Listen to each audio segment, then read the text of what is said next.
US is considering to send another aircraft carrier to order to replace USS Abraham Lincoln as part of a scheduled West Asia deployment. And this development comes amid growing concerns about living conditions aboard carrier and heightened stress levels on troops who are participating in the Iran war.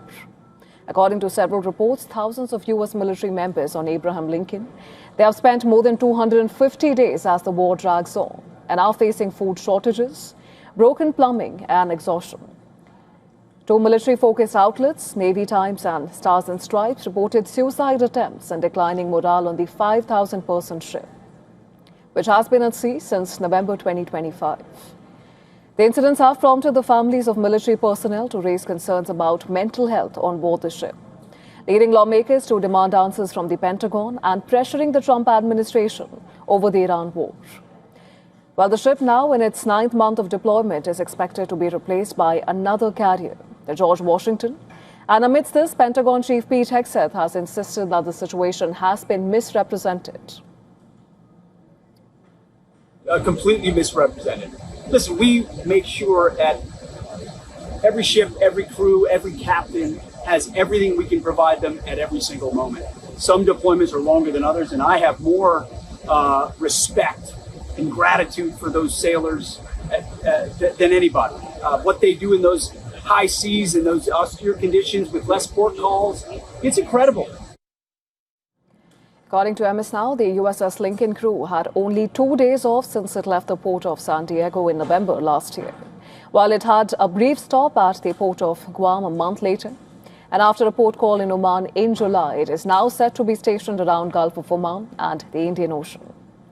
The U.S. Secretary of War went on to say that Abraham Lincoln has held the line for the country and did a fantastic job. He also said that U.S. can continue to maintain the naval blockade on Iranian ports indefinitely. And amidst this, Iran's Joint Military Command has warned that no ship can safely pass through the Strait of Hormuz without Iran's permission and supervision.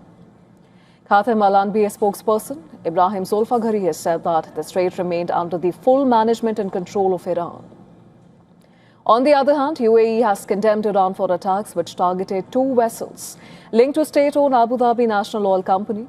The 2 ships were attacked on Thursday evening as they passed through the Strait of Hormuz. Meanwhile, Israeli defense officials have been shocked by the speed of Iran's recovery following the early 2026 war. A news published by the Jerusalem Post said that both IDF and Mossad officials, they have cast doubts about Israeli success in destruction of Iran's defense industry.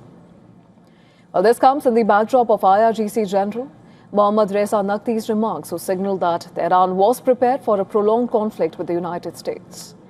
On Thursday, a new report by Washington Post suggested that U.S. military lost roughly 25% of its Reaper drones as Iran war depleted its arsenal.